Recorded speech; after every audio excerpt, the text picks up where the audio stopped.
Good morning students. अभी हम लोग जिस वीडियो के बारे में बात कर रहे हैं ये हमारे 10th क्लास के 4th चैप्टर से है।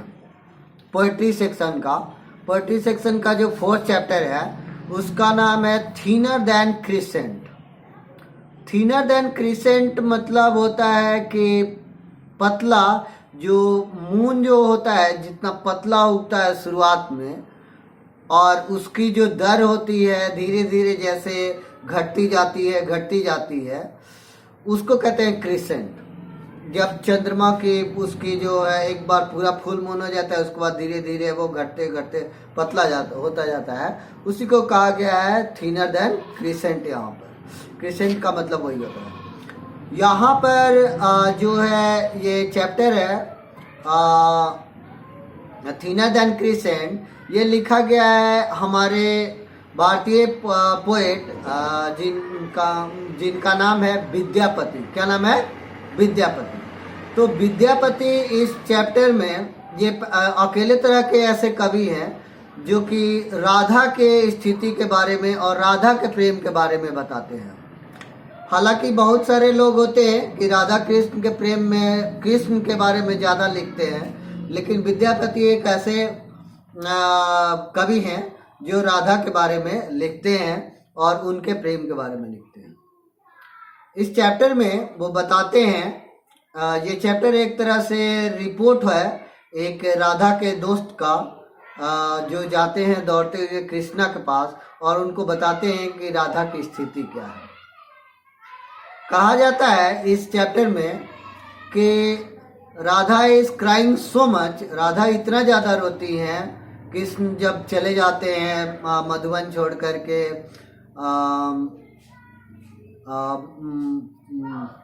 द्वारिका में, तो द्वारिका चले जाते हैं जब, तो फिर वो कभी लौट के नहीं आते।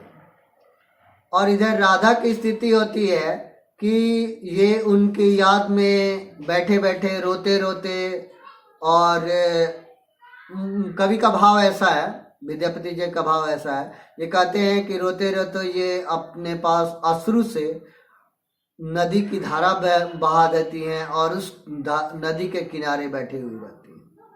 एक पुल बन जाता है जहाँ पर ये बैठी रहती है और हमेशा उनकी याद में रोते रहती हैं, विलाप करती रहती हैं।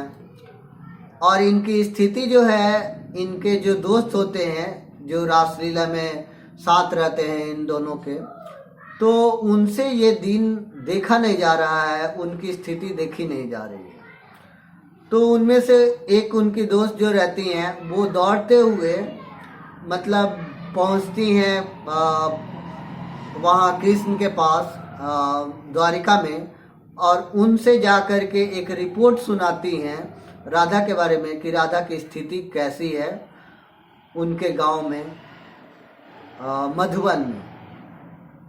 ये कहते हैं कि राधा जो है दिन प्रतिदिन एकदम पतली होती जा रही हैं, थिनर देन क्रिसेंट होती जा रही हैं, और वो हमेशा रोती रहती हैं, आपको याद करती रहती हैं। और वो हम लोग सोचते हैं कि एक दिन आप लौट आएंगे और पुराने दिन भी उसी के तरह लौट आएंगे, लेकिन अब आशा करते करते उनकी भी आंखें जो है मतलब थक चुकी हैं आपका रास्ता देखते देखते, और हम लोग भी जो हैं मतलब इंतज़ार करते करते कि हमारे पुराने दिन लौट आएंगे और old age will return back, और हम फिर से पहले जैसे हो जाएंगे, फिर से पहले से जैसे हंसने खेलने लगेंगे। लेकिन ऐसा होता नहीं है। अब वो लोग भी अपना जो है थक हार के, और अब कृष्णा को राधा को जो समझाते थे पहले कि कृष्ण लौट आएंगे और फिर से हमारे दिन पहले जैसे लौट आएंगे, तो अब वो भी स्थिति नहीं बन पाती है। अब वो लोग भी उसको नहीं समझा सकते, नहीं समझा पाते हैं। तो यही रिपोर्ट जाकर के राधा के पास जाके वो कहते कृष्ण के पास जाकर के उन राधा की दोस्त जाके कहती हैं, बताती हैं, राधा की मन स्थिति बताती हैं।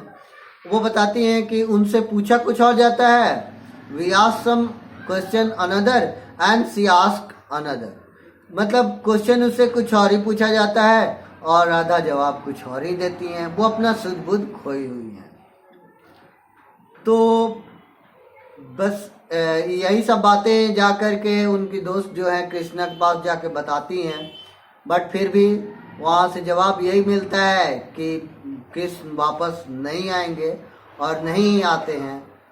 और यही तो कहते हैं कि राधा दिन प्रतिदिन डे बाय डे जो है थिनर देन क्रिसेंट होती जा रही हैं, चांद से भी पतली से पतली होती हुई जा रही है। इस चैप्टर में यही इतना ही बताया गया है और ये चैप्टर जो है विद्यापति के द्वारा लिखा गया है। विद्यापति यहाँ पर राधा की स्थिति के बारे में बढ़िया से वर्णन करते हैं। ज़्यादा लंबी कविता नहीं है ये, ज़्यादा लंबी पोएम नहीं है ये। आप इससे लगभग सारे ऑब्जेक्टिव क्वेश्चन टैकल कर पाएंगे। अगर आपको इस ये वीडियो अच्छा लगे तो लाइक कर दीजिएगा और दूसरे लोगों के लिए शेयर कर दीजिएगा। अगर आप नए हैं तो इसे सब्सक्राइब कर दीजिएगा ताकि, और बेल आइकन की घंटी को बजा दीजिए, प्रेस कर दीजिएगा ताकि नया जैसे ही मैं वीडियो अपलोड करूं तो आपको सबसे पहले मिले। धन्यवाद।